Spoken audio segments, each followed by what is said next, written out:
My name's Kevin Daniels and I represent Fixe hardware. The Alien line was developed by a man, Dave Wagner, out of Laramie, Wyoming, and he came up with the first design of really what was a super flexible piece of protection for small crack placements, aid climbing, free climbing, and to be honest with you, it's, in my opinion, one of the best designs and best products that's ever been made. Dave unfortunately died, and a few years later we purchased the company and reintroduced his product. What happened was I did business with Dave and knew Dave, when he kind of first started, and then I would purchase cams from him whenever I could get my hands on them, and I would send them to Spain. And so we had a relationship. So when he passed on, Dave's wife, Maria, kind of acquired the company and everything. She's a Catalonian woman. Fixe hardware, these are all Catalonian brands. These are all Spanish brands.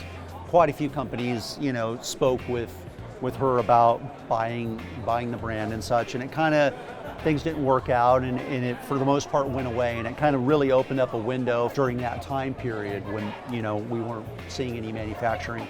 I took my aliens and was on a business trip to Spain talking to my partners and my associates, and I said, I think we should look into buying this company.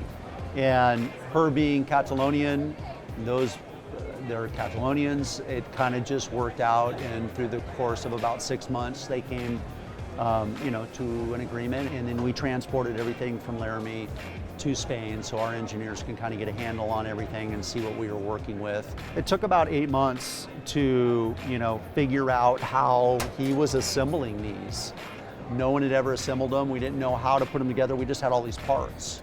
Basically just a bunch of people sitting around trying to put cams together, and they're all assembled by hand, and it's a labor-intensive cam. That's why when I first introduced them, we needed to introduce them at $80, and we made very little profit, but we were really learning the process and working with somebody else's designs.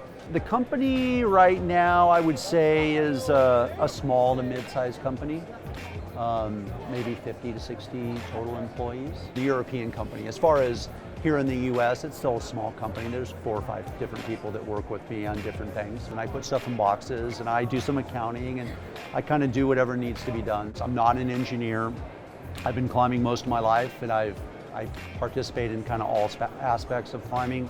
I like to do new routes. If there's a way to place this thing, I've placed it. So I worked with the engineers, our in-house engineers in Spain. So I kind of just spearhead the direction of what the products need and what we should be doing and what we need to get rid of, and trying to come up with products that actually add some type of innovation and actually do something versus, look better or, cost less. I'm really more focused on actual stuff that climbers are going to use and are going to service them.